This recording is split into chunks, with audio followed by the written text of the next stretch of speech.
No dia 14 de março de 2016, Helena Carvalho enterrou sua única filha.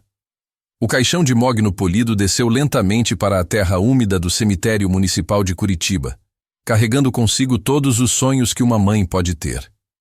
Helena segurava nas mãos um buquê de lírios brancos, as flores favoritas de Carolina, e sentia o peso do silêncio ao redor. Aquele silêncio denso que só existe nos funerais.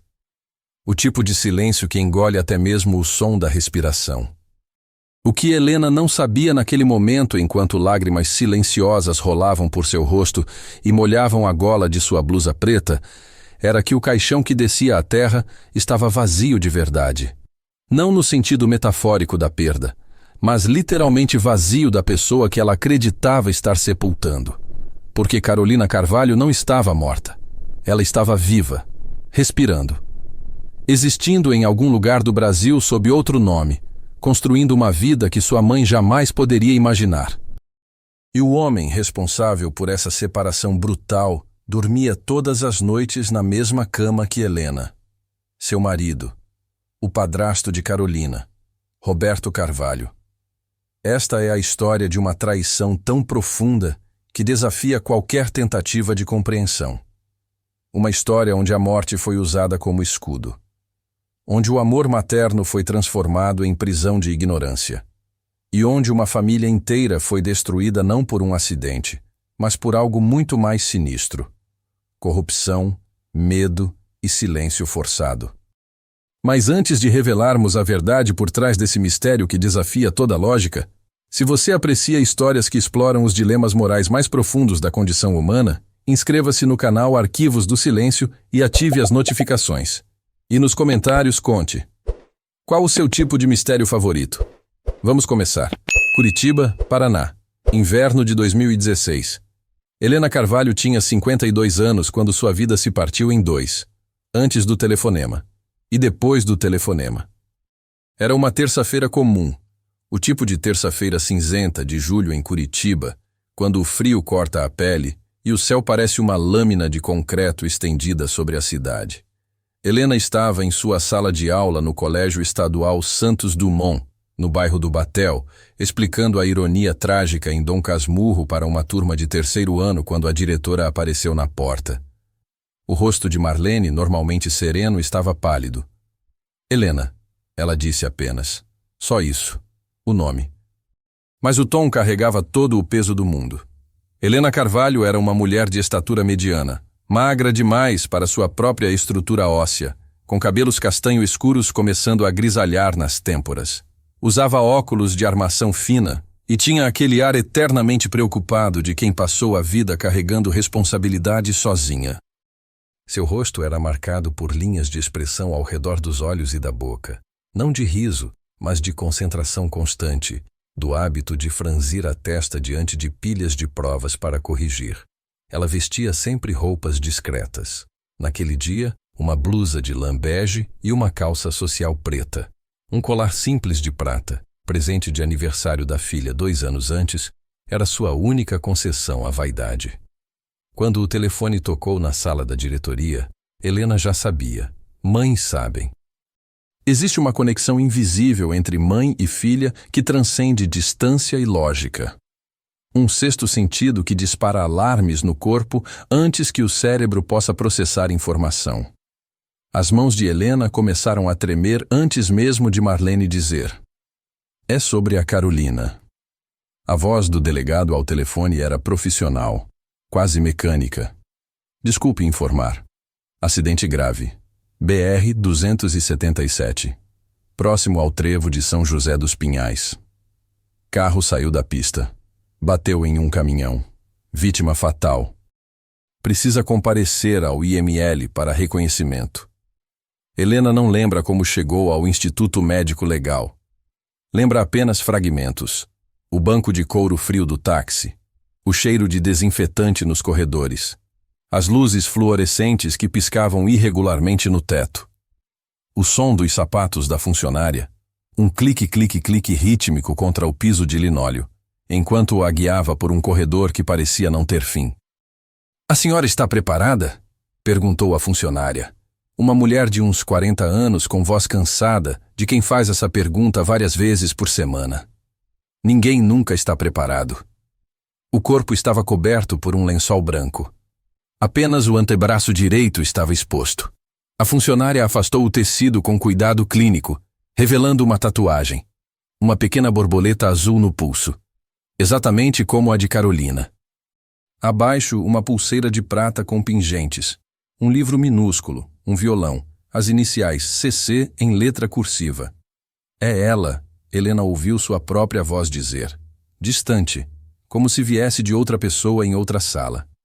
É minha filha. A funcionária fez anotações em uma prancheta. Explicou que, devido à extensão dos ferimentos, o reconhecimento visual completo não seria recomendável. As palavras se perderam. Helena só ouvia um zumbido agudo nos ouvidos. Os pertences pessoais estão aqui, continuou a mulher, entregando um saco plástico transparente.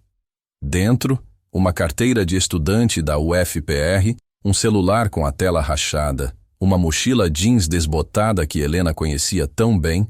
Carolina a usava todos os dias desde que entrou na faculdade de jornalismo. Helena assinou os papéis. Não leu. Apenas assinou onde indicavam. Mais tarde, muito mais tarde, ela se perguntaria por que não exigiu ver o rosto, por que aceitou tão facilmente. Mas naquele momento, afogada em dor que parecia física, uma dor que apertava o peito, que fazia cada respiração doer, ela só queria sair daquele lugar.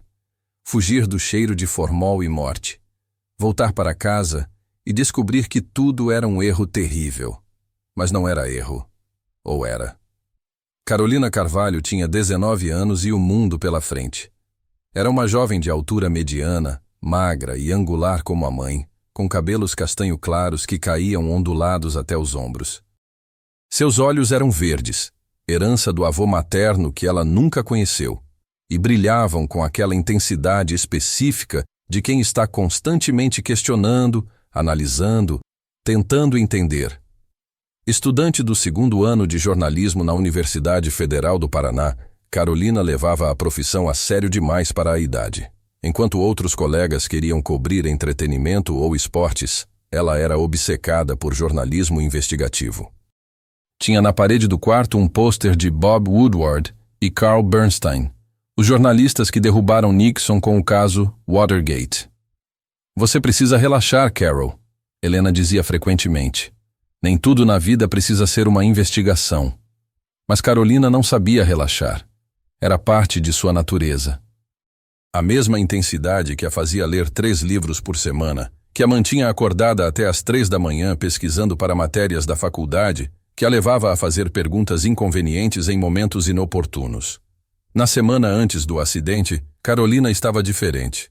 Helena percebeu, mas não deu importância na época. Apenas achou que a filha estava estressada com provas. Carolina parecia distraída durante os jantares. Respondia com monossílabos.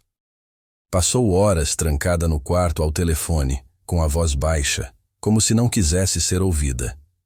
Na quinta-feira à noite, 3 dias antes do acidente, Carolina entrou na cozinha enquanto Helena preparava o jantar.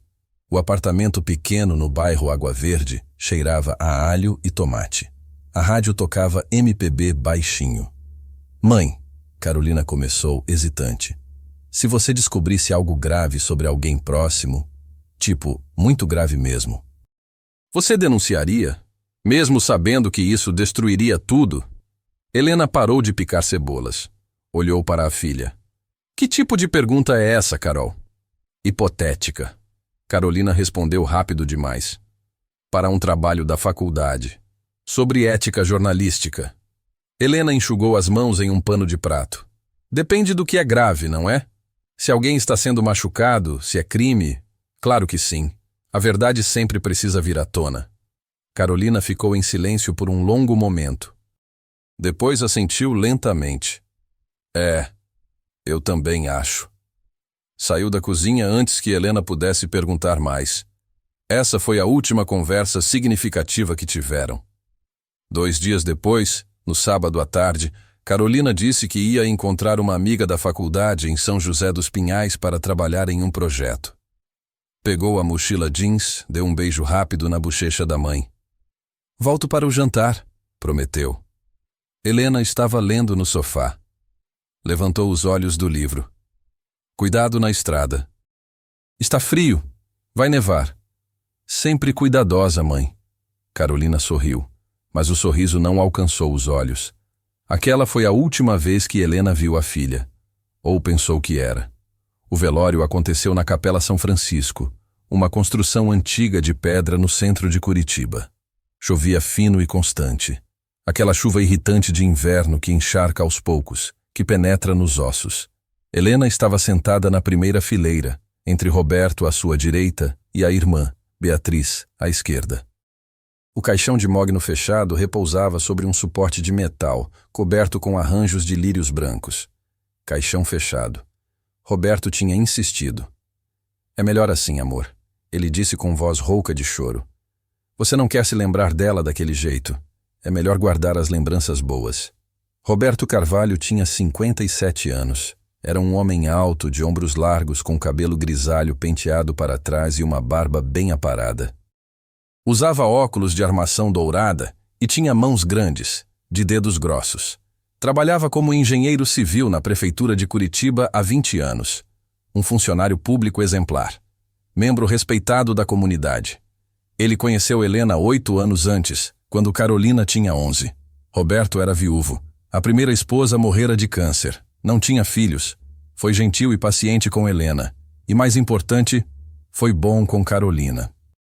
Ajudava com lição de casa, levava para tomar sorvete, comparecia em apresentações da escola. Carolina nunca chamou ele de pai. Tinha um pai biológico ausente que pagava pensão, mas nunca visitava. Mas eles tinham uma relação cordial. Ou Helena sempre pensou que tinham. Agora, sentada ao lado dele no velório, Helena notava pequenos detalhes que não faziam sentido. Roberto chorava, mas o choro parecia forçado? Performático? Ele limpava os olhos frequentemente com um lenço branco impecavelmente dobrado. Cumprimentava pessoas com voz quebrada. Mas quando achava que ninguém olhava, seu rosto ficava neutro, quase aliviado. Helena sacudiu a cabeça. Estava vendo coisas que não existiam, projetando raiva na pessoa errada. Luto faz isso. Distorce percepção, cria paranoia. Ele sofreu um acidente também. Alguém sussurrou atrás dela.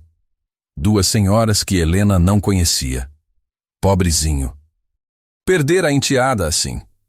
E dizem que foram atropelados por um caminhão. Ela dirigia. Tão nova.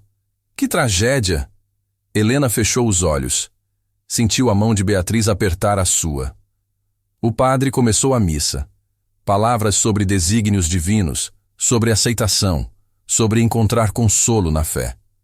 Helena não ouvia. Olhava fixamente para o caixão fechado e pensava: minha filha está lá dentro. Minha Carol. 19 anos. Todos os planos, todas as conversas que ainda teríamos, todas as experiências que ela nunca viverá. Casamento, carreira, filhos, viagens, tudo roubado em 1 segundo na BR-277. Depois da missa, no cemitério, Helena jogou a primeira pá de terra sobre o caixão. O som era devastador, terra batendo em madeira. Final, irrevogável. Ao redor dela, cerca de 50 pessoas, professores, colegas da faculdade, vizinhos, observavam em silêncio. Algumas choravam abertamente. Outras mantinham compostura rígida. Helena notou um homem no fundo do grupo. Alto, de terno escuro, óculos de sol mesmo embaixo das árvores que bloqueavam o sol fraco de inverno. Ele não se aproximou. Não ofereceu condolências. Apenas ficou ali, observando. Quando Helena tentou olhar melhor, ele já tinha ido embora. Quem era aquele homem? Ela perguntou a Beatriz. Que homem? De óculos escuros, ali atrás. Beatriz olhou ao redor confusa. Não vi ninguém, Lena. Você está cansada. Vamos para casa. Talvez Beatriz estivesse certa. Talvez Helena estivesse vendo coisas. A dor faz isso. Cria fantasmas onde não existem. O caixão desceu completamente. Coveiros começaram a cobri-lo com terra. Roberto colocou o braço ao redor dos ombros de Helena, puxando-a contra seu peito em um gesto de consolo. Ela está em paz agora. Ele murmurou contra o cabelo dela. Nossa Carol está em paz. Helena se afastou. Algo na voz dele, um tom quase triunfante disfarçado de tristeza, a fez recuar instintivamente. Mas ela não disse nada. Apenas ficou ali, parada sob a chuva fina, observando enquanto enterravam o caixão de mogno que supostamente continha sua filha. Um caixão que Carolina Carvalho nunca ocupou. Porque naquele exato momento, a 400 quilômetros dali em São Paulo, Carolina estava viva, apavorada, escondida, mas viva. E começando uma nova vida como Mariana Silva. O luto não é um evento único. É um processo lento de desintegração. Nos primeiros meses após o funeral, Helena funcionava no piloto automático. Acordava, tomava banho, vestia-se, ia trabalhar, voltava para casa, deitava-se, e então, no escuro do quarto, permitia-se desmoronar. O choro vinha em ondas. Às vezes era silencioso, lágrimas que escorriam pelos cantos dos olhos e molhavam o travesseiro. Outras vezes era violento, soluços que sacudiam todo o corpo, que faziam o peito doer fisicamente, como se os pulmões estivessem sendo esmagados por dentro. Roberto tentava consolar, mas suas tentativas pareciam cada vez mais mecânicas. Você precisa seguir em frente, Helena, ele dizia sentado na beira da cama. A Carol não gostaria de ver você assim. Como se ele soubesse o que Carolina gostaria. Como se alguém pudesse ditar o cronograma do luto. Helena começou a notar coisas. Pequenas inconsistências que a incomodavam como pedrinhas dentro do sapato. Irritantes, impossíveis de ignorar completamente, mas difíceis de justificar transformar em problema. Roberto havia se livrado das coisas de Carolina com uma velocidade perturbadora. 3 meses após o funeral, um sábado de manhã, Helena desceu para tomar café e encontrou Roberto empilhando caixas na sala.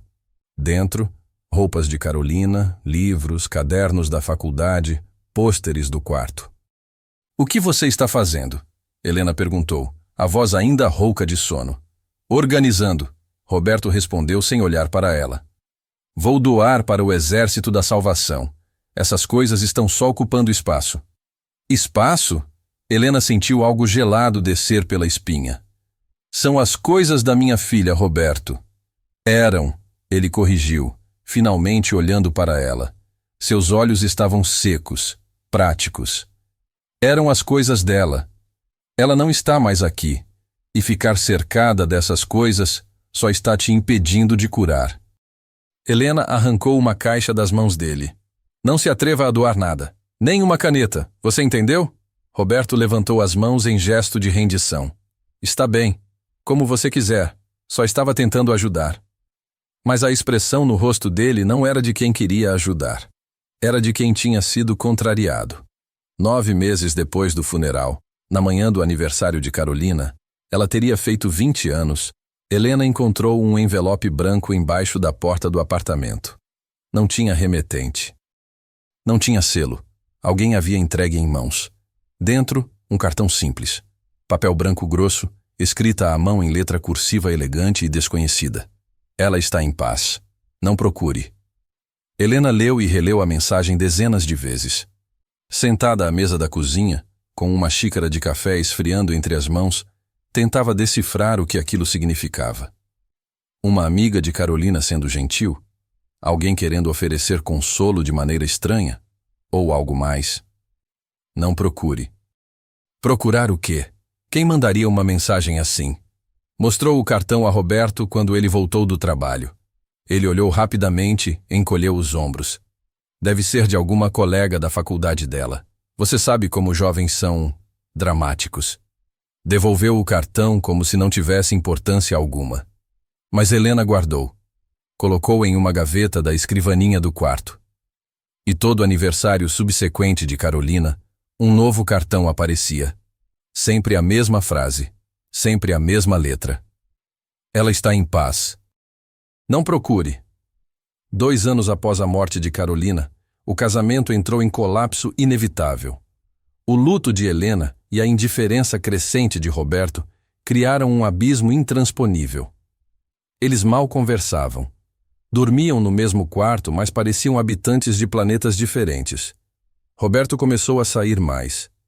Trabalho, ele dizia, reuniões, jantares com clientes. Voltava tarde, cheirando a uísque e cigarro. Helena não tinha energia para brigar. Não tinha energia para nada além de sobreviver um dia de cada vez. Foi Roberto quem pediu o divórcio. Isso não está funcionando, Helena, ele disse uma noite, depois do jantar silencioso de sempre. Nós dois sabemos. Helena olhou para ele. Realmente olhou. E percebeu que não sentia nada. Nem raiva, nem tristeza. Apenas um vazio imenso. Está bem, ela disse. Roberto pareceu surpreso pela falta de resistência. Você está bem com isso? Estou exausta demais para não estar, Roberto.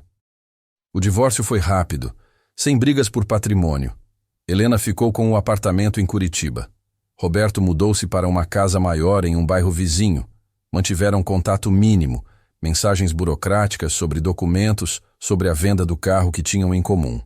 Na última vez que se viram pessoalmente, para assinar os papéis finais do divórcio no cartório, Roberto estendeu a mão.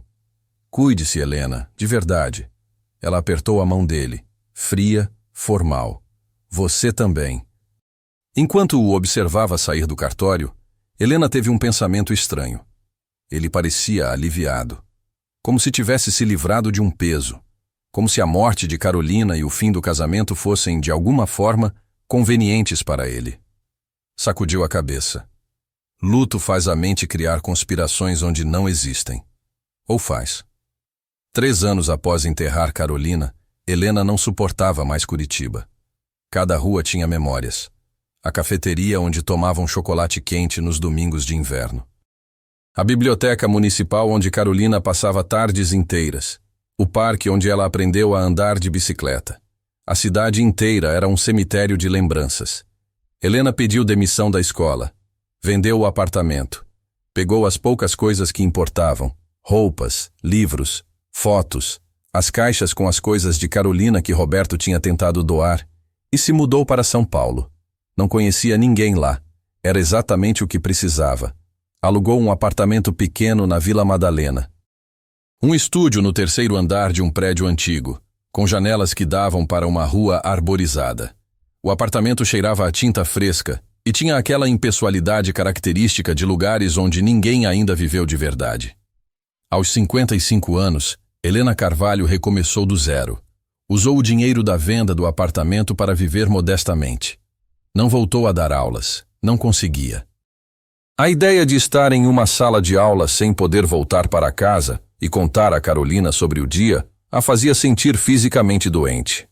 Em vez disso, começou a trabalhar como voluntária. Primeiro na Casa de Apoio Mãe Solidária, uma ONG que oferecia suporte a mães que perderam filhos por violência. Depois no Instituto Esperança, que ajudava famílias de desaparecidos. O trabalho voluntário era terapêutico. Estar cercada de outras pessoas que entendiam a dor, não de maneira abstrata, mas visceral, criava um senso de comunidade que Helena nunca tinha tido. Ela conheceu Márcia, uma mulher de 60 anos que havia perdido o filho em um assalto. Conheceu Jorge, um pai que procurava a filha desaparecida há 7 anos. Conheceu dezenas de pessoas carregando ausências do tamanho de oceanos. Você ainda visita o túmulo? Márcia perguntou certa tarde, enquanto tomavam café na copa da ONG. Helena assentiu. Todo mês. Pego o ônibus de volta para Curitiba. Isso é importante, Márcia disse, mexendo açúcar no café. Manter a conexão, mesmo que seja só um lugar, pedras e terra. Ainda é onde ela está. Mas estava. Helena nunca havia verbalizado a dúvida que roía suas entranhas desde o funeral. A sensação persistente, irracional, de que algo não estava certo. O caixão fechado, a pressa de Roberto, o reconhecimento apenas por uma tatuagem e pertences. Certa noite, sozinha no apartamento em São Paulo, Helena digitou no Google: como ter certeza de que corpo no caixão é da pessoa certa? Os resultados a deixaram gelada. Erros acontecem. Raros, mas acontecem. Identificações equivocadas, principalmente em acidentes graves onde o corpo está danificado. Mas o IML tinha DNA, testes, protocolos. Ela estava sendo paranoica, criando teorias impossíveis porque a verdade, que Carolina estava morta e nunca voltaria, era insuportável demais. Fechou o laptop, tomou um ansiolítico, deitou-se. Mas a dúvida permaneceu, pequena, persistente, como brasa sob cinzas. O cartão de aniversário chegou como sempre. Helena já esperava. Todo dia, 15 de dezembro, aniversário de Carolina, o envelope branco aparecia. Às vezes embaixo da porta do apartamento em São Paulo. Às vezes na caixa de correio, sempre a mesma mensagem, sempre a mesma letra. Ela está em paz, não procure. Helena tinha 7 cartões agora, guardados em uma pasta junto com fotos de Carolina. Ela nunca havia investigado quem mandava. Parte dela não queria saber. Era o único contato que ainda tinha com a filha, mesmo que indireto, mesmo que misterioso. Investigar parecia uma violação, mas desta vez, algo era diferente. Helena olhou o envelope com mais atenção. Virou-o contra a luz. Havia uma marca d'água quase imperceptível no papel. Um brasão. Ela reconheceu. Papel timbrado de alta qualidade, o tipo usado por escritórios governamentais. Seu coração acelerou. Por que alguém do governo mandaria esses cartões? E mais, como essa pessoa sabia o endereço dela em São Paulo? Helena havia se mudado 3 vezes desde a morte de Carolina. E o cartão sempre encontrava ela. Alguém estava rastreando seus movimentos. Pela primeira vez em 7 anos, Helena considerou seriamente a possibilidade de que havia algo muito errado com a morte de Carolina. Algo que ia além de acidente de trânsito. Algo que pessoas poderosas queriam manter enterrado, literal e figurativamente. Helena estava na Bienal do Livro de São Paulo. Era um sábado de sol forte, o pavilhão do Anhembi lotado de pessoas circulando entre estandes. Helena vinha à Bienal todos os anos. Era um dos poucos prazeres que ainda se permitia. Estar rodeada de livros, de histórias, de mundos que não eram o dela. Estava folheando um romance quando ouviu uma risada. Específica, cristalina, familiar demais.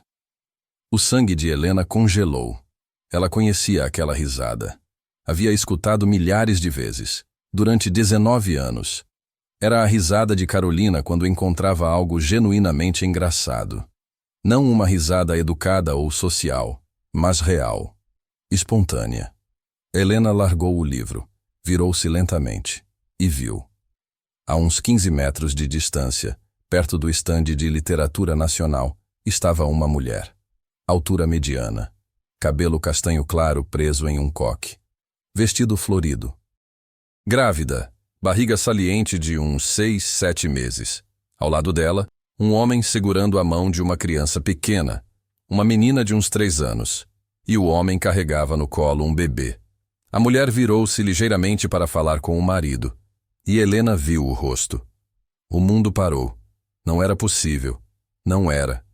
Mas era. Era Carolina. 8 anos mais velha, cabelo mais curto. Algumas rugas finas ao redor dos olhos que não estavam lá antes. Mas era ela. Os mesmos olhos verdes, a mesma forma do queixo. A mesma postura ligeiramente curvada dos ombros. Helena deu um passo à frente, a boca aberta para gritar o nome da filha. Mas então, a mulher olhou diretamente na direção de Helena, e a expressão no rosto dela não foi de surpresa ou confusão. Foi de terror puro. Ela agarrou o braço do marido, disse algo rápido demais para Helena escutar e começou a se afastar, puxando a família em direção à saída. Helena correu, esbarrou em pessoas, derrubou livros, não se importou. "Carolina!" gritou. "Carol!" Várias pessoas viraram para olhar, mas a mulher não parou. Continuou andando rapidamente, quase correndo, apesar da barriga de grávida. O marido olhou para trás uma vez, confuso, preocupado, mas continuou seguindo a esposa. Helena os perdeu na multidão. Quando finalmente chegou ao estacionamento, eles já tinham ido embora. Helena ficou ali, ofegante, suada, com o coração batendo tão forte que ela achava que ia desmaiar. Não estava louca, não estava vendo fantasmas. Aquela era Carolina. Sua filha estava viva e tinha acabado de fugir dela. Helena não dormiu naquela noite. Deitada na cama do apartamento em São Paulo, olhando para o teto onde sombras de carros passando na rua desenhavam padrões hipnóticos, sua mente girava em círculos infinitos. Carolina estava viva. Não era alucinação. Não era projeção de luto. Não era uma mulher parecida que seu cérebro desesperado havia transformado na filha. Era ela. Fisicamente. Concretamente. Respirando. Existindo. E tinha fugido. Por quê? Por que uma filha fugiria da própria mãe? Por que o terror naqueles olhos verdes? Terror real, visceral, como se Helena fosse uma ameaça e não a pessoa que a amava mais que qualquer coisa no mundo. As perguntas se multiplicavam como vírus, infectando cada pensamento. Se Carolina estava viva, quem tinha sido enterrada 8 anos atrás? Se ela fingiu a própria morte, quem a ajudou? E a pergunta mais perturbadora de todas: por que ela nunca entrou em contato? 8 anos. 8 anos sabendo que a mãe a chorava, que sofria, que visitava um túmulo vazio todo mês. Que tipo de circunstância justificaria essa crueldade? Helena levantou da cama às 4 da manhã. Fez café forte, amargo. Abriu o laptop e começou a caçar. Helena havia visto a mulher carregando uma sacola da Bienal. Dentro, provavelmente, livros comprados. Isso significava pagamento. E pagamento deixava rastro. Ela ligou para a organização da Bienal fingindo ser uma amiga que tinha perdido contato com uma conhecida no evento. Descrição física. Grávida. Com marido e 2 crianças. Por favor, havia algum registro de compra? A atendente foi educada, mas firme. Dados de compradores eram confidenciais. Helena tentou outra abordagem. Redes sociais. Passou os próximos 3 dias vasculhando perfis no Facebook, Instagram, grupos de mães de São Paulo. Procurou por mulheres que se encaixavam na descrição. Cabelo castanho claro, 2 filhos pequenos, grávida, entre 26 e 28 anos. Encontrou centenas. Foi descartando uma por uma. Zoom em fotos de rosto, comparando com as fotos antigas de Carolina que tinha salvas no celular. O formato do nariz, a linha da sobrancelha, o espaço entre os dentes da frente que Carolina sempre detestou e dizia que iria corrigir com aparelho. No 4º dia, às 2 da madrugada, Helena encontrou. O perfil era privado, mas a foto de perfil era visível. Uma mulher sorrindo, segurando uma criança pequena. Em segundo plano, desfocado mas reconhecível, o Parque Ibirapuera. Helena ampliou a imagem até os pixels se desfazerem. Era ela. O nome do perfil, Mariana Silva. Helena sentiu algo gelado e elétrico percorrer seu corpo simultaneamente. Mariana Silva. Um nome comum, genérico. O tipo de nome que alguém escolheria precisamente por não chamar atenção. O perfil tinha 347 amigos. Todas as postagens eram privadas, mas Helena conseguiu ver algumas fotos onde Mariana tinha sido marcada por outras pessoas cujos perfis eram públicos. Uma foto de um churrasco em família. Mariana sorrindo ao lado de um homem alto, de barba, tatuagens no braço. A legenda: Domingo perfeito com o amor da minha vida. Outra foto, mais antiga, do casamento. Mariana de vestido branco simples, flores no cabelo. O mesmo homem, agora de terno, beijando-se em frente a um cartório. A data, maio de 2019. 3 anos após a morte de Carolina. Helena salvou todas as imagens, imprimiu, colou na parede do quarto, criando um mural de investigação como nos filmes policiais. Descobriu o nome do marido através de uma foto onde alguém o havia marcado. Daniel Oliveira. Ela encontrou o perfil dele, também privado, mas com mais informações públicas. Trabalho. Metalúrgico na zona leste de São Paulo. Cidade natal, Mogi das Cruzes. Relacionamento, casado com Mariana Silva desde 2019. Daniel parecia bom. Fotos com as crianças. Postagens sobre jogos do Corinthians. Nada que sugerisse criminalidade ou perigo. Mas Helena sabia que aparências não significavam nada. Ela tinha achado Roberto confiável também. Levou mais 2 semanas, mas Helena conseguiu descobrir onde Mariana morava. Seguiu pistas nas fotos. Uma foto das crianças em um parquinho com um prédio amarelo característico ao fundo. Helena usou o Google Street View para localizar. Itaquera, Zona Leste. Percorreu o bairro a pé durante dias. Perguntou discretamente em padarias, farmácias. Uma mulher grávida, 2 crianças pequenas, marido metalúrgico. Alguém conhecia? No 5º dia, uma atendente de farmácia assentiu. Ah, a Mariana, ela vem sempre aqui comprar vitaminas pré-natal.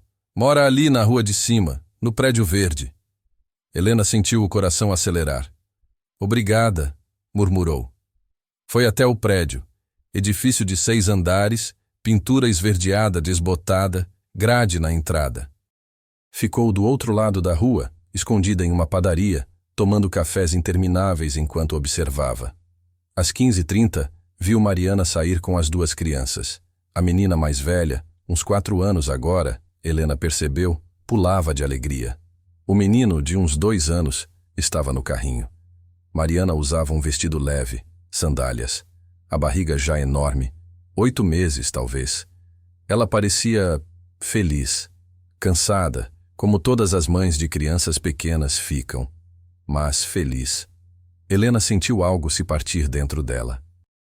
Sua filha tinha uma vida completa.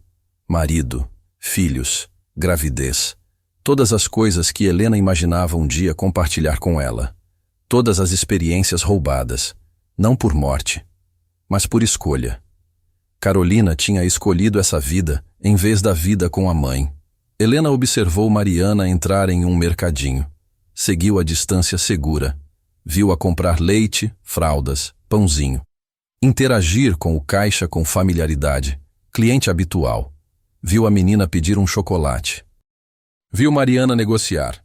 Só se você jantar toda a verdura hoje à noite. E a criança concordar entusiasmada. Cenas de maternidade mundana, comum, preciosa. Cenas que pertenciam a Helena também, por direito, por sangue, mas não tinha. De volta ao apartamento, Helena espalhou todas as fotos, todas as informações coletadas. Tinha que haver uma explicação. Algo que conectasse os pontos entre a Carolina de 19 anos, estudante de jornalismo em Curitiba, e a Mariana Silva, mãe de família na Zona Leste de São Paulo. Ela voltou às últimas semanas antes da morte de Carolina. A conversa estranha sobre denunciar alguém próximo. O comportamento mudado. As ligações secretas. E então Helena lembrou de algo que não tinha dado importância na época. 2 semanas antes do acidente, Carolina tinha tido uma briga com Roberto. Helena estava na cozinha preparando o jantar quando ouviu vozes alteradas vindo do quarto de Carolina. Ela tinha subido discretamente, ficado do lado de fora da porta. Você não entende, Carol. Isso não é da sua conta. A voz de Roberto baixa, mas firme. Como não é da minha conta? São verbas públicas. Você está roubando. Carolina desafiadora. Não é roubo. É política. É como as coisas funcionam. Não no meu mundo. Silêncio. Depois Roberto em tom que Helena nunca tinha ouvido antes. Gélido, ameaçador. Você vai manter a boca fechada sobre isso, entendeu? Você não faz ideia com quem está mexendo. Helena tinha aberto a porta nesse momento. Ambos olharam para ela. Está tudo bem aqui? Ela perguntou. Tudo ótimo, Roberto disse, sorrindo instantaneamente. Só conversa sobre política. Você sabe como a Carol é apaixonada por justiça social. Carolina não disse nada. Apenas olhou para a mãe com uma expressão que Helena não conseguiu decifrar na época. Mas agora, 8 anos depois, com todas as peças espalhadas na sua frente, Helena entendia. Medo. Era medo. Helena abriu o laptop novamente. Digitou. Roberto Carvalho, engenheiro Curitiba, corrupção escândalo. Os resultados apareceram. Em 2018, 2 anos após a morte de Carolina, Roberto foi investigado por um esquema de superfaturamento em obras públicas.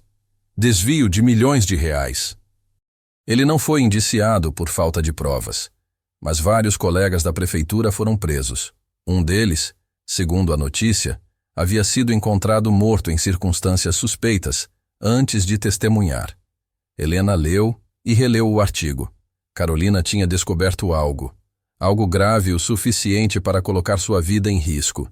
E Roberto, o homem que Helena havia deixado entrar em suas vidas, que havia confiado com sua filha, era parte de algo perigoso o suficiente para matar. Carolina não tinha morrido. Ela tinha fugido, ou sido forçada a desaparecer. E o corpo no caixão, Helena nem queria pensar. Alguma outra vítima? Alguém que ninguém reclamou? Alguém que o esquema de Roberto silenciou? Helena passou mais uma semana observando Mariana de longe. Aprendeu a rotina. Às 8h, levava a menina para a escola. Às 9h30, ia ao parque com o menino. Às 11h, voltava para casa. À tarde, buscava a menina. Jantavam. Fim. Uma vida simples, segura, normal, mas construída sobre uma mentira. Sobre 8 anos de sofrimento de Helena. Helena sabia que tinha 2 opções. Primeira, ir embora, deixar Mariana viver essa vida. Respeitar a escolha, por mais dolorosa que fosse. Carolina estava viva, estava bem, tinha família. Talvez fosse o suficiente. Segunda, confrontar, exigir respostas, exigir verdade. Helena pensou na vida que viveu nos últimos 8 anos. O luto que quase a matou. As noites chorando. A medicação para a ansiedade. O divórcio. A mudança para outra cidade para fugir de memórias. Tudo desnecessário. Tudo porque sua filha tinha escolhido desaparecer sem dizer uma palavra. Não. Ela merecia respostas. Era uma quinta-feira nublada quando Helena finalmente decidiu agir. Esperou Mariana voltar do parque com o filho. Viu-a entrar no prédio. Esperou 10 minutos. Respirou fundo. Atravessou a rua. Seu reflexo na porta de vidro do prédio a surpreendeu. Parecia 10 anos mais velha que os 59 que tinha. Cabelos quase completamente grisalhos. Olheiras profundas. Magra demais. 8 anos de luto deixam marcas. Ela tocou o interfone. Apartamento 34. Silêncio. Tocou novamente. Alô? A voz de Mariana. Cautelosa. Helena fechou os olhos. Ouvir a voz da filha, mesmo disfarçada de desconhecida, fazia todo o seu corpo tremer. Mariana. Ela disse, voz rouca. Meu nome é Helena Carvalho. Eu preciso falar com você. É sobre... Carolina. Silêncio absoluto do outro lado. Depois, em voz muito baixa, quase inaudível, eu não conheço nenhuma Carolina. Sim, você conhece, Helena disse, lágrimas já escorrendo. Você é Carolina, você é minha filha, e eu preciso saber por quê. Por que você fez isso? Por que me deixou acreditar que você estava morta? Outro silêncio. Longo, doloroso. Então a campainha tocou. O portão eletrônico destrancou, e Helena ouviu a voz de Mariana pelo interfone, carregada de emoção que ela tentava controlar. 3º andar. Apartamento à direita. Helena entrou. O corredor cheirava a limpeza recente e comida sendo preparada em apartamentos vizinhos. Suas pernas tremiam enquanto subia as escadas. Cada degrau parecia pesar toneladas. No 3º andar, a porta do apartamento 34 estava entreaberta. Helena empurrou devagar. E lá estava ela, Carolina, Mariana, sua filha, 8 anos mais velha, grávida, de pé no meio de uma sala pequena mas aconchegante, com brinquedos espalhados pelo chão e fotos de família na parede. Seus olhos verdes estavam vermelhos. Ela tinha chorado ou estava prestes a chorar. Mãe, ela disse. E nessa única palavra, 8 anos de silêncio se despedaçaram. Helena atravessou a sala em 3 passos e abraçou a filha.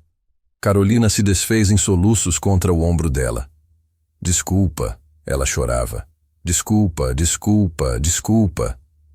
Helena segurava o rosto dela entre as mãos, como costumava fazer quando Carolina era pequena. Por quê? Ela sussurrou. Por que você fez isso comigo? Carolina puxou Helena para o sofá. Sentaram-se. E finalmente, após 8 anos, a verdade começou a sair. Por quê? Carolina disse, voz quebrando. Se eu ficasse, Roberto ia me matar. E ia matar você também. Carolina serviu chá de camomila com mãos trêmulas. Sentaram-se à mesa da cozinha. Pequena. Apenas 2 cadeiras. Uma pilha de desenhos infantis presa na geladeira com ímãs coloridos. O filho menor dormia no quarto. A filha estava na escola. Era surreal. 8 anos. 8 anos de morte. E agora estavam ali, mãe e filha, tomando chá como se fosse uma visita comum. Mas não era. Helena segurava a xícara sem beber. Apenas olhava para Carolina, memorizando cada detalhe. As rugas finas ao redor dos olhos. O formato diferente das sobrancelhas. O cabelo mais curto. Como se precisasse provar a si mesma que aquilo era real. Por onde eu começo? Carolina disse, voz rouca de choro. Pelo começo, Helena respondeu. Pela verdade. Carolina assentiu. Respirou fundo e começou. Começou 3 meses antes do acidente, Carolina disse, fazendo aspas no ar com os dedos ao dizer acidente. Eu estava fazendo uma matéria para a faculdade. Jornalismo investigativo, sobre obras públicas em Curitiba. Ela explicou que tinha escolhido o tema porque parecia seguro, burocrático, orçamentos, licitações, números. Eu achava que seria chato demais para ser perigoso. Ela riu sem humor, mas comecei a ver padrões. Empresas vencendo todas as licitações, valores absurdamente inflacionados, obras que custavam o triplo do que deveriam. Carolina tinha acesso a documentos públicos, portal da transparência, pedidos de informação. Ela cruzou dados, criou planilhas. E então vi o nome dele, Roberto Carvalho, engenheiro responsável pela aprovação técnica de 17 obras superfaturadas. 17, mãe. Milhões de reais desviados. Helena fechou os olhos. Você tinha certeza? Absoluta. Eu tinha provas. Documentos. Eu era ingênua, mãe. Eu achei que se eu confrontasse ele, se mostrasse as evidências, ele ia, não sei, explicar, confessar. Carolina contou sobre a conversa que Helena tinha parcialmente presenciado. Ela tinha mostrado os documentos a Roberto. Esperava negação, ou arrependimento. Em vez disso, ele ficou calmo, perigosamente calmo. Ele disse que eu não entendia como o mundo funcionava, que todo mundo fazia aquilo, que era ingênua achar que poderia mudar algo. Carolina segurou a xícara com força. E então ele disse, se você levar isso adiante, vai destruir essa família. Sua mãe vai perder tudo. E você vai se arrepender. Foi uma ameaça? Foi uma promessa. Nos dias seguintes, coisas começaram a acontecer. Pequenas, sinistras. O computador de Carolina foi hackeado. Todos os arquivos da investigação, apagados. Backup em nuvem, também sumiu. Ela começou a ser seguida. Um carro cinza, sempre as mesmas placas, sempre 3 carros atrás dela. E então recebeu uma ligação, voz masculina, desconhecida. Esquece o que você sabe sobre Roberto Carvalho, ou vai ter um acidente. Carolina contou a um professor da faculdade. Ele disse para ir à polícia. Ela foi. E sabe o que aconteceu? Nada. Disseram que era paranoia, que eu estava estressada com a faculdade. Me trataram como criança histérica. Ela percebeu que estava sozinha. E que Roberto tinha conexões poderosas o suficiente para fazer qualquer coisa desaparecer. Inclusive ela. Eu ia fugir, Carolina disse simplesmente. Pegar ônibus para São Paulo, desaparecer, começar do zero. Mas então ela conheceu Tiago. Tiago Mendes, agente da Polícia Federal que estava em Curitiba investigando um caso não relacionado. Carolina o conheceu durante uma palestra sobre jornalismo investigativo na UFPR. Conversamos depois da palestra. Ele notou que eu estava, não sei, assustada. Perguntou se estava tudo bem. E eu desabei. Contei tudo. Tiago levou o caso a sério. Pediu para ver as provas. Carolina só tinha cópias impressas. Tinha aprendido a não confiar em digital. Ele investigou discretamente. Confirmou tudo. E disse a Carolina algo que mudou tudo. Você está em perigo real. Mas se você denunciar oficialmente, vai ficar ainda mais exposta. O programa de proteção a testemunhas no Brasil é falho. Eu não confio nele para te manter viva. Aí foi Tiago quem sugeriu o plano. Ele disse que a única forma de eu estar realmente segura era se ninguém me procurasse, se todo mundo achasse que eu estava morta. Helena sentiu náusea. O corpo no caixão. Carolina fechou os olhos. Quando os abriu, estavam brilhando de lágrimas. Era real. Uma mulher, vítima de feminicídio, encontrada 2 dias antes na BR-277, sem identificação, sem família reclamando. Tiago tinha acesso aos casos. Ele manipulou os registros. Colocou meus pertences nela. Tatuagem falsa, minha carteira, minha mochila. Meu Deus, a mulher merecia um funeral digno.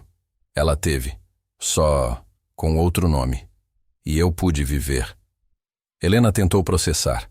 Outra mulher, outra vítima da violência.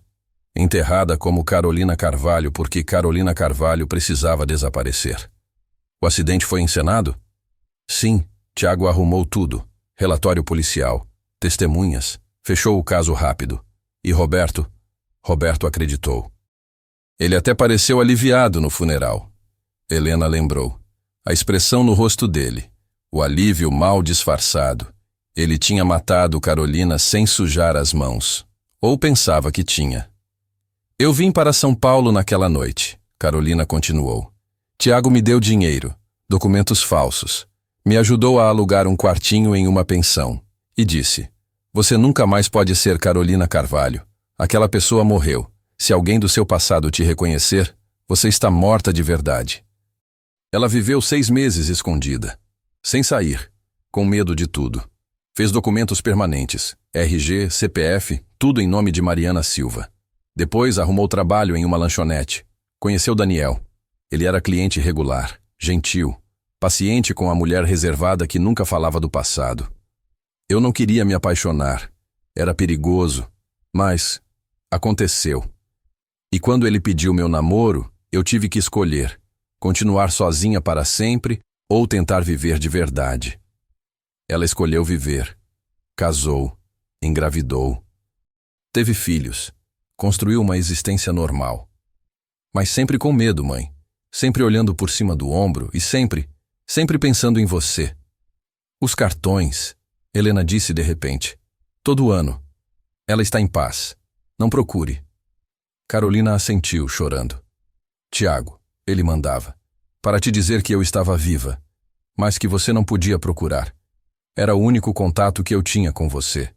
Eu queria dizer mais. Queria dizer, eu te amo, eu sinto sua falta, eu penso em você todo dia. Mas não podia. Helena segurou as mãos da filha sobre a mesa. E agora? Agora que eu sei. Carolina olhou para a barriga proeminente. Para a foto na geladeira dela com Daniel e as crianças. Para a vida que tinha construído. Roberto ainda é perigoso, ela disse baixinho. Tiago me atualiza às vezes. Roberto saiu da investigação de 2018 limpo. Testemunha-chave morreu. Sem ela, o caso desmoronou. Ele está aposentado agora. Mora em Curitiba. Mas as conexões dele ainda existem. Se ele descobrir que você está viva, ele vai terminar o que tentou começar 8 anos atrás. Silêncio pesado encheu a cozinha. Então o que fazemos? Helena perguntou. Carolina olhou para ela. Realmente olhou, como não olhava desde que tinha 19 anos. Você pode fazer parte da minha vida agora, como avó, como mãe, mas como Helena, não como a mãe de Carolina. Você entende? Mariana Silva não tem mãe. Mariana Silva é órfã. Mas ela pode ter uma amiga. Uma amiga mais velha que se torna família. Não era justo. Não era certo. Mas era possível. Helena pensou. 8 anos vivendo no luto. 8 anos de dor desnecessária. Mas agora tinha escolha. Ter a filha de volta. mesmo que escondida, mesmo que em segredo, ou não ter nada. Quando é o próximo ultrassom? Helena perguntou. Carolina piscou, surpresa. Semana que vem. Terça, 3 da tarde. Posso ir com você? Carolina desmoronou em lágrimas novamente. Assentiu freneticamente. Helena a puxou para um abraço. Segurou a filha, sua filha viva, respirando, real, e chorou 8 anos de luto de uma vez. Eu te amo tanto. Helena sussurrou. Eu nunca parei. Eu também, mãe. Eu também. 6 meses depois. O apartamento em Itaquera estava em caos feliz. Helena segurava a neta recém-nascida, Sofia, 3 quilos de perfeição enrolada em coeiro cor-de-rosa, enquanto a outra neta, Isabela, tentava mostrar um desenho que tinha feito na escola. Daniel estava na cozinha fazendo café. O filho do meio, Miguel, dormia no sofá. Carolina, Mariana, Helena corrigia mentalmente, sempre Mariana na frente de outras pessoas. Observava da poltrona com um sorriso cansado de pós-parto. Vó Helena, Isabela puxou a manga dela. Você vai jantar aqui hoje? Vou, meu amor, Helena respondeu, o coração apertando toda vez que ouvia vovó. Não era a vida que deveria ter sido. Era secreta, complicada, construída sobre mentiras necessárias. Mas era real. E era delas. Epílogo. A verdade que não pode ser enterrada. Roberto Carvalho nunca foi punido pelos crimes que cometeu. Vive confortavelmente em Curitiba com a pensão de funcionário público. Às vezes, Helena vê fotos dele nas redes sociais. Jantares com amigos, viagens, vida normal de aposentado. Como se não tivesse destruído uma família. Como se não fosse responsável pela morte de testemunhas. Como se não tivesse forçado uma jovem de 19 anos a fingir a própria morte para sobreviver. O sistema falhou com Carolina. A polícia que não acreditou.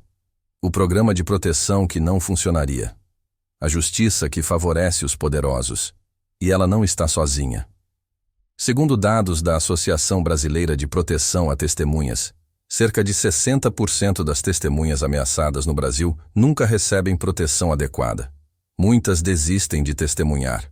Algumas desaparecem, por escolha ou não. Outras morrem. Carolina teve sorte. Encontrou Tiago, um agente disposto a quebrar regras para salvá-la. Mas quantas Carolinas por aí não têm essa sorte? Quantas testemunhas escolhem entre justiça e vida, e escolhem vida, permitindo que criminosos sigam impunes? Quantas famílias vivem o luto por pessoas que não estão mortas, apenas escondidas, porque o Estado falhou em protegê-las? A história de Helena e Carolina nos força a confrontar perguntas desconfortáveis sobre justiça e proteção no Brasil. Quando denunciar significa morrer, quando testemunhar significa perder tudo, quando fazer a coisa certa te transforma em alvo, o que sobra? Silêncio, impunidade e vítimas que desaparecem de 2 formas, algumas literalmente, outras apenas em papéis, enterrando quem eram para sobreviver. Carolina não pôde confiar no sistema, então criou o próprio. Ilegal? Sim. Necessário? Também. E essa não deveria ser a escolha que ninguém precisa fazer.